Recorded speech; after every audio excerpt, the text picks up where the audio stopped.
Hello, आप सबका मेरे चैनल स्पीडिंग ला ज्ञान में स्वागत और अभिनंदन है। मैं आज आपको एक इम्पॉर्टेंट प्रॉब्लम जो कि यूपीजे 1997 में पूछा गया था पूछ रही। अगर आपको इसका उत्तर पता है तो इनबॉक्स में जाकर टाइप करिए और नहीं पता है तो मेरी पूरी वीडियो वॉच कर लीजिए। दहेज हत्या के अपराध के लिए का विचारण आईपीसी की धारा 304 बी के अंतर्गत किया जाता है। क्या कह रहा है? दहेज हत्या के अपराध के लिए का विचारण आईपीसी की धारा 304 बी के अंतर्गत किया जाता है। अभियोजन को सलाह दीजिए कि कौन सा साक्ष्य प्रस्तुत किया जाए जो साक्ष्य अधिनियम की धारा 113 बी के अंतर्गत उपधारा उत्पन्न हो जाए। क्या कह रहा है? अभियोजन को सलाह दीजिए कि कौन सा साक्ष्य प्रस्तुत किया जाए जिससे कि साक्ष्य अधिनियम की धारा 113 बी के अंतर्गत उपधारा उत्पन्न हो जाए। आइए देखिए प्रॉब्लम का सलूशन। प्रस्तुत समस्या धारा 113 बी के पर आधारित है। धारा 113 बी पर आधारित है। धारा 113 बी 1986 में जोड़ा गया था जो दहेज मृत्यु के बारे में उपधारा से संबंधित है। क्या कह रहा है? जो धारा 113 बी है 1986 में जोड़ा गया था जिसे दहेज मृत्यु के बारे में उपधारा से संबंधित है। धारा 113 बी दहेज मृत्यु के बारे में उपधारा क्या कह रहा है? यह प्रश्न है कि क्या किसी व्यक्ति ने किसी स्त्री की दहेज मृत्यु कारित की है। क्या कह रहा है कि यह प्रश्न है कि क्या किसी व्यक्ति ने किसी स्त्री की दहेज मृत्यु कारित की है और यह दर्शित कर दिया जाता है कि मृत्यु के ठीक पूर्व क्या कह रहा है कि और यह दर्शित कर दिया जाता है मृत्यु के ठीक पहले उस व्यक्ति द्वारा दहेज के संबंध में उसे परेशान किया गया था, उसके साथ निर्दयतापूर्ण व्यवहार किया गया था। न्यायालय यह उपधारा करेगा कि ऐसे व्यक्ति दहेज मृत्यु का कारण रहा था। मतलब कह रहा है कि अगर यह प्रश्न है कि क्या किसी व्यक्ति ने किसी स्त्री की दहेज मृत्यु कारित कर दिया है और यह दर्शित कर दिया जाता है कि उस व्यक्ति ने उस स्त्री की मृत्यु के पूर्व उसे दहेज के मांग के संबंध में उसे परेशान किया था, उसके साथ क्रूरता का निर्दयतापूर्ण व्यवहार किया था, तो न्यायालय यह उपधारा करेगा कि ऐसे व्यक्ति ने ही दहेज मृत्यु का कारण रहा है, उसने ही दहेज मृत्यु कारित की है। अतः धारा 113 बी में उपधारा के लिए निम्नलिखित शर्तों का पूरा होना आवश्यक है। क्या कह रहा है? उपधारा के लिए 113 बी में निम्नलिखित शर्तों को पूरा करना आवश्यक है। पहला कह रहा है न्यायालय के समक्ष प्रश्न होना चाहिए कि दहेज मृत्यु कारित की गई है। क्या कह रहा है? न्यायालय के समक्ष यह प्रश्न होना चाहिए कि दहेज मृत्यु कारित की गई है। दूसरा कहता है मृत्यु के ठीक पहले दहेज की मांग की गई थी।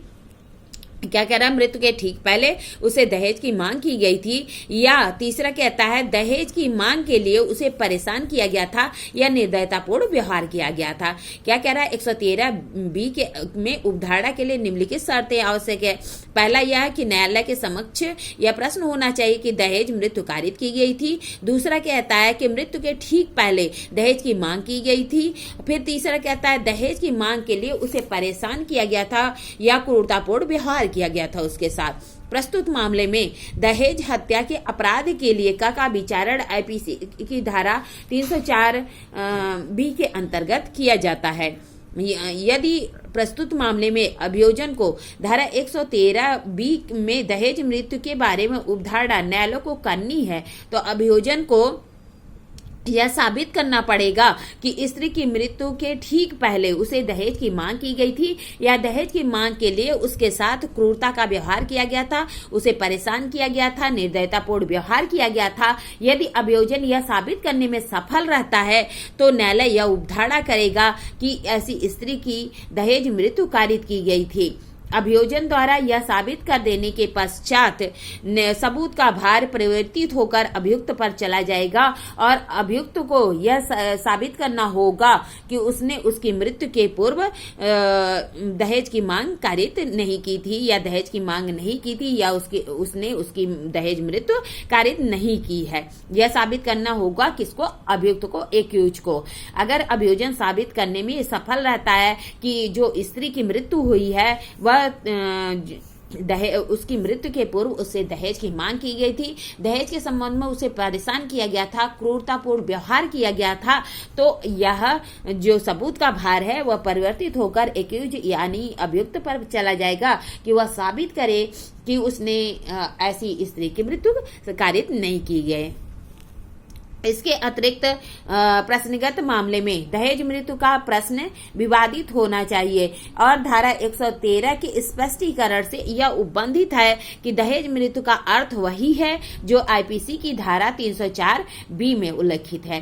क्या कह रहा है कि इस मामले के अंतर्गत दहेज मृत्यु को होना जरूरी है। अगर दहेज मृत्यु नहीं होती है तो 304 113 लागू नहीं होगा। 113 का स्पष्टीकरण करता है कि दहेज मृत्यु का वही अर्थ होगा जो कि 304 बी में दिया गया है। 304 बी क्या कहता है कि जब किसी स्त्री की मृत्यु किसी दाह या शारीरिक क्षति के कारण या उसकी विवाह के 7 वर्ष के भीतर सामान्य परिस्थितियों से अन्यथा कारित कर दिया जाता है तो क्या कह रहा है, किसी स्त्री की मृत्यु किसी दाह, शारीरिक क्षति और विवाह के 7 वर्ष के भीतर सामान्य परिस्थितियों से अन्यथा कारित हो जाता है और पता चलता है कि उसके साथ दहेज के संबंध में क्रूरता की गई थी तो उसके पति या पति के नातेदारों को दहेज मृत्यु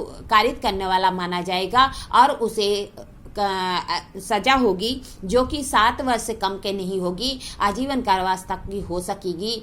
आप जब 304 बी पढ़ेंगे तो उसमें अच्छे से एक्सप्लेन किया गया है। जब मैं 304 बी बताऊंगी तो